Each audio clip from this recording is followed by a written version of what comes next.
angels exist? You betcha. I mean, firstly, the whole nature of reality as fundamentally consciousness, fundamentally imagination, fantasy, thought, dream, demands that they exist. Everything imagined or thought or dreamed cannot be unimagined, unthought, undreamed, right? And we are ourselves multidimensional beings, existing in higher and lower dimensions at the same time as this physical dimension. And every dimension has its own resident entities. Angels, of course, exist on the higher dimensions, along with ascended masters, spiritual guides, and our higher selves. So yes, angels exist, I have no doubts. And besides, I've met them.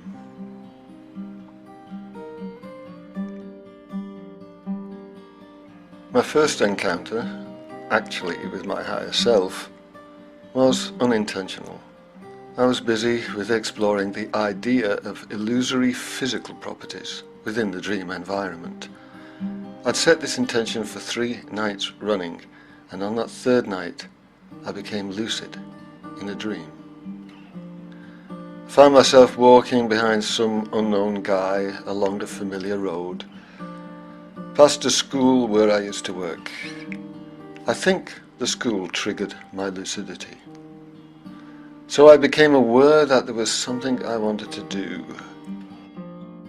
Oh yeah, explore physicality. I really wanted to put my hand through something that was apparently solid. I followed the guy round the corner onto the main thoroughfare, and while waiting to cross, I looked around for a suitable object to put my hand through. And there it was, a thick wooden pole, right beside me. Just what I needed. So I tested its solidity. Yep, it was solid, it was hard, it was wood. Then I put my hand through it, slowly, back and forth, feeling the wood engulfing my hand like dry water, or maybe like sand. It's hard to explain, but it's an interesting feeling. Okay, done that. What next? I crossed the road onto a square which had been transformed into a fairground, which it often is in reality. As I entered, I noticed a young woman selling entry tickets to my left, but something to my right really caught my eye. A pile of logs. Perfect. Let's see if I can lift them.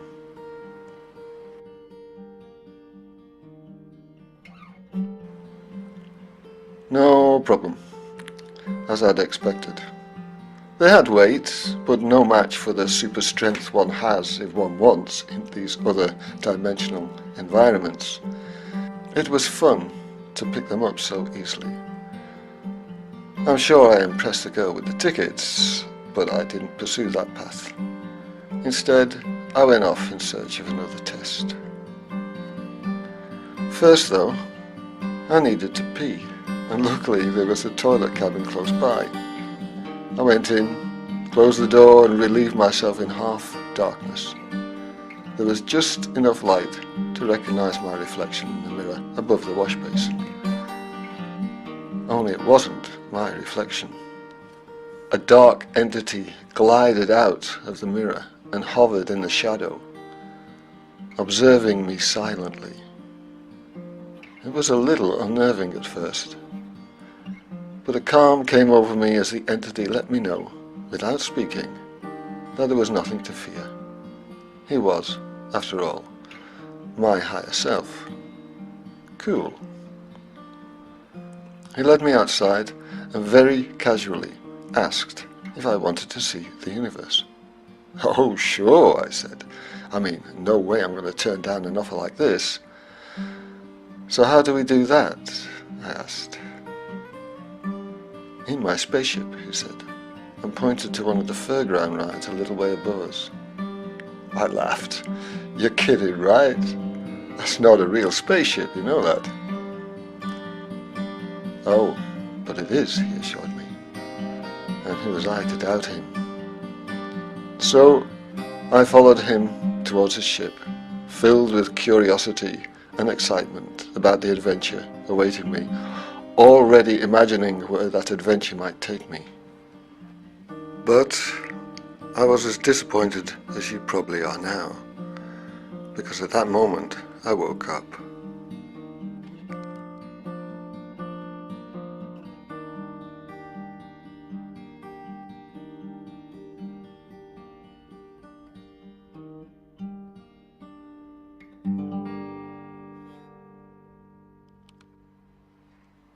My second encounter, this time it was with an angel, also came unintended. Maybe I'd been thinking of them, reading stories about other phases or experiences or something, but I hadn't explicitly set the intent to meet one. But during a dream I found myself lucid and part of a group, apparently gathered on a camping and involved in a ritual to conjure up an angel. I don't know how I got there or what my role was, but I was lucid and followed along to see what would happen. The leader of the group, a woman, had us stand in a circle. She'd arranged some incense and candles in the centre and began an incantation which the group joined in on. Except me. I had no clue what they were incanting, so I just watched. And, surprisingly, it worked. A mist began to form in the centre, getting thicker and clearer, arousing some gasps and a little uneasiness amid the group. And slowly, before our very eyes, the mist formed into a human-like entity, shimmering and glowing and finally condensing into a solid flesh and blood angel, an impressive specimen of Michelangeloic grandeur, albeit without wings. I could sense the excitement of the group, the anticipation of all the questions they had and the answers they would receive.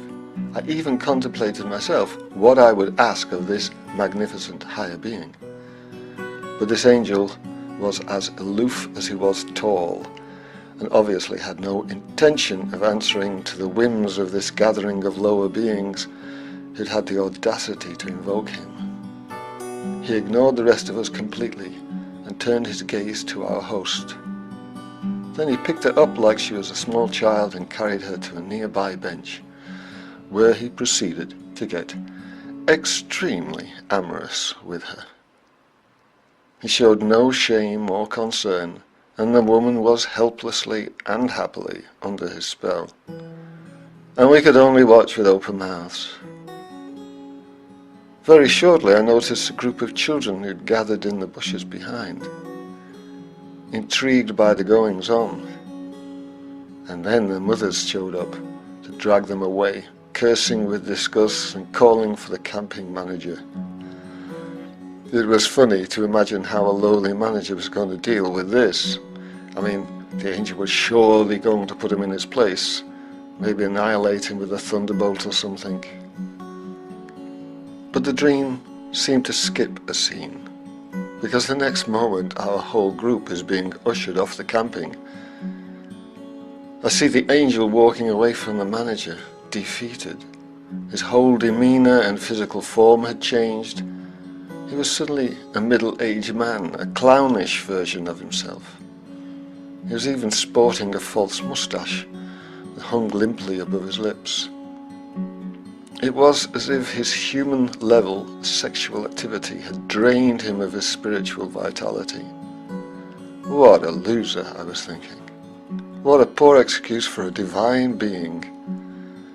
And not without a tone of irritation, I let him know we'd been hoping for some enlightening answers to big questions. Answers, he said. I'll give you answers. Get yourself a simpler universe. Wow, that stumped me. Maybe he was right. Maybe it is that simple. Maybe all our problems come about because we make our lives more complicated than they ever need to be. The rest of the group scurried past me, laden with their rucksacks and tents, and headed off down the road in search of another camping, I assume. I made a move to follow them, but out on the pavement, the angel was slumped on the curb like an old tramp. I don't know precisely why, but I couldn't resist another jab. "Well," I said, "I suppose you can get back to your own universe now. I mean, it's got to be better there than here, right?" He looked right through me with tired, sad eyes. "Yes," he said, "but at least it's simple."